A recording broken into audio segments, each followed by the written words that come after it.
Hello friends, new Horizon in homeopathy চ্যানেলে ইউটিউবের সমস্ত দর্শককে আবার একবার স্বাগত জানাই।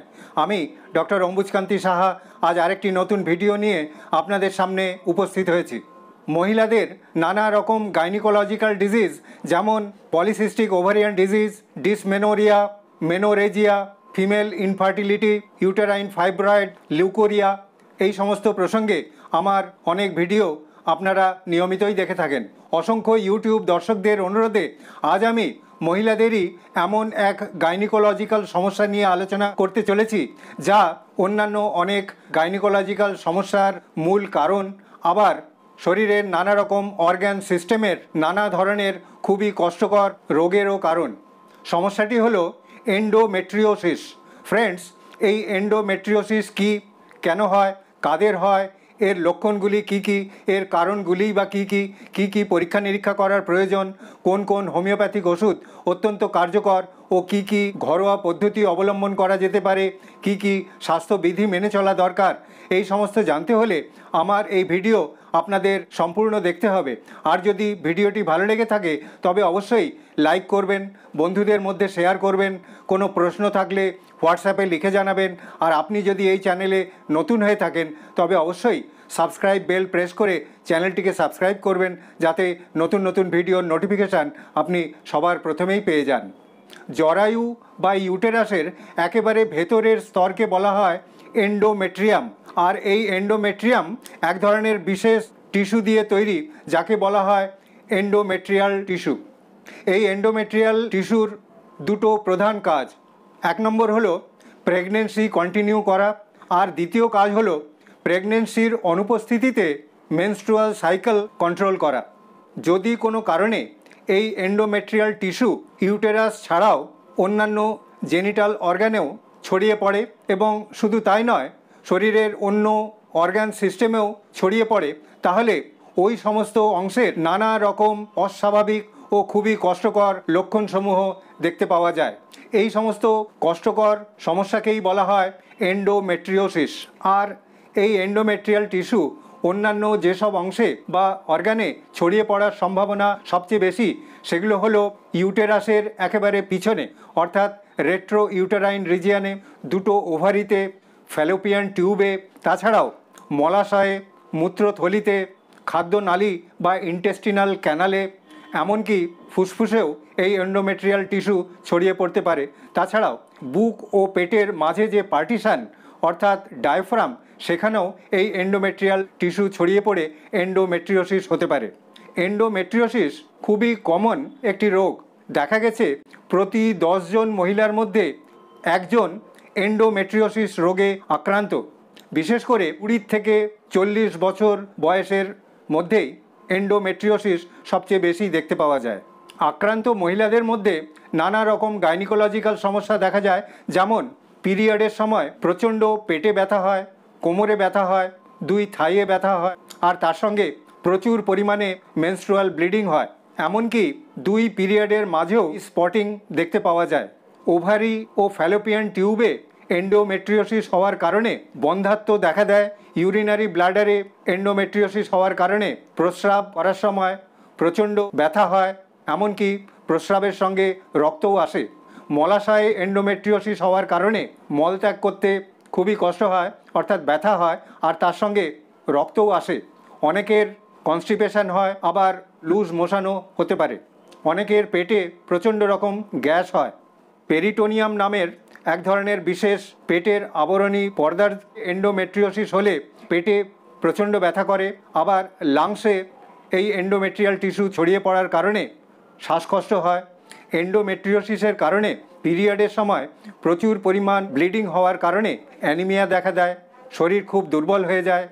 এন্ডোমেট্রিওসিস হওয়ার যদিও কোনো নির্দিষ্ট কারণ আমাদের জানা নেই, তবে একটা জেনেটিক কারণ থাকতে পারে। তাছাড়াও যে সমস্ত মহিলার মেনস্ট্রুয়েশন 27 দিনের কম সময়ের ব্যবধানে হয়, আবার যে সমস্ত মহিলার বন্ধ্যাত্বের কারণে কোনো সন্তান হয়নি, তাদের ক্ষেত্রেও এন্ডোমেট্রিওসিস হবার সম্ভাবনা খুব বেশি থাকে। যে কারণেই হোক, কোনো মহিলার মধ্যে যদি এন্ডোমেট্রিওসিসের কোনো রকম লক্ষণ দেখতে পাওয়া যায়, তাহলে সময় নষ্ট না করে একজন বিশেষজ্ঞ চিকিৎসকের সঙ্গে যোগাযোগ করতে হবে। উনি নানা রকম শারীরিক পরীক্ষা করে, পেলভিক এক্সামিনেশন করে, প্রয়োজনে ইউএসজি বা এমআরআই করে এবং ল্যাপারোস্কোপি করে বায়োপসি করাতে পারেন এবং তার ফলাফল দেখে উনি বলে দিতে পারেন এই সমস্যা এন্ডোমেট্রিওসিসের কারণেই হচ্ছে কিনা, আর সেই অনুযায়ী যথোপযুক্ত চিকিৎসার ব্যবস্থা করতে হবে। এখন আমি এন্ডোমেট্রিওসিসের জন্য অত্যন্ত কার্যকর কয়েকটি হোমিওপ্যাথিক ওষুধের লক্ষণ ও প্রয়োগ বিধি আপনাদের জানিয়ে দিচ্ছি। প্রথমেই যে ওষুধের কথা বলবো সেটি হলো সিমিসিফিউগা। যে সমস্ত মহিলাদের পিরিয়ড শুরু হবার 2-3 দিন আগের থেকেই প্রচণ্ড পেটে ব্যথা হয়, তাছাড়াও প্রচুর ব্লিডিং হয়, পেটে, কোমরে, থাইয়ে প্রচণ্ড ব্যথা হয়, তাদের জন্য সিমিসিফিউগা খুবই উপকারী। এই সমস্ত ক্ষেত্রে সিমিসিফিউগা 200 প্রতি মাত্রায় 2-3 ফোঁটা হাফ কাপ জলের সঙ্গে মিশিয়ে সারাদিনে 2 বা 3 বার খেতে হবে। এরপর যে ওষুধের কথা বলবো সেটি হলো প্ল্যাটিনা। যে সমস্ত মহিলা খুবই সেন্সিটিভ, অল্পেতেই অন্যের ওপরে রাগ করেন, অন্যকে দোষারোপ করেন, তাদের ক্ষেত্রে এন্ডোমেট্রিওসিসের নানা রকম সিমটম, যেমন প্রচুর রক্তস্রাব, পেটে প্রচণ্ড ব্যথা, এই সমস্ত দেখতে পাওয়া যায়। এই সমস্ত লক্ষণে প্ল্যাটিনা 200 প্রতি মাত্রায় 2 বা 3 ফোঁটা হাফ কাপ জলের সঙ্গে মিশিয়ে সারাদিনে 2 বা 3 বার খেতে হবে। এরপর যে ওষুধের কথা বলবো সেটি হলো সাবাইনা। সাবাইনাও এন্ডোমেট্রিওসিস রোগের জন্য খুবই উপকারী ওষুধ। এক্ষেত্রে দেখা যায় মেনস্ট্রুয়াল ব্লিডিং যেমন প্রচুর পরিমাণে হয়, তেমনি পেটেও ব্যথা হয়, যে ব্যথা কোমর থেকে শুরু হয় এবং সামনের দিকে তলপেট পর্যন্ত পৌঁছে যায়। এছাড়া 2 থাইয়েও ব্যথা করে, 2 পিরিয়ডের মধ্যেও মাঝে মাঝেই রক্তস্রাব হয়। এই সমস্ত লক্ষণে সাবাইনা 200 প্রতি মাত্রায় 2 বা 3 ফোঁটা হাফ কাপ জলের সঙ্গে মিশিয়ে সারাদিনে 2 বা 3 বার খেতে হবে। এরপর যে ওষুধের কথা বলবো সেটি হলো সিপিয়া। সিপিয়া খুব দুর্বল, রোগা মহিলাদের জন্য খুবই কার্যকর। এক্ষেত্রে দেখা যায় প্রচুর পরিমাণে ব্লিডিং হওয়ার সঙ্গে সঙ্গে তলপেটে, কোমরে প্রচণ্ড ব্যথা হয়, তার সঙ্গে জরায়ুর নির্গমন বা প্রোল্যাপসাস ইউটারি একটা লক্ষণ দেখতে পাওয়া যায়। এই সমস্ত ক্ষেত্রে সিপিয়া 200 প্রতি মাত্রায় 2 বা 3 ফোঁটা হাফ কাপ জলের সঙ্গে মিশিয়ে সারাদিনে 2 বা 3 বার খেতে হবে। এই সমস্ত ওষুধগুলোর মধ্যে থেকে যে কোনো একটা সিলেক্ট করতে হবে আর সেই ওষুধটাই খেতে হবে। সবচেয়ে ভালো হয় একজন অভিজ্ঞ হোমিওপ্যাথিক চিকিৎসকের তত্ত্বাবধানে থেকে তার নির্দেশ মতো ওষুধ খাওয়া।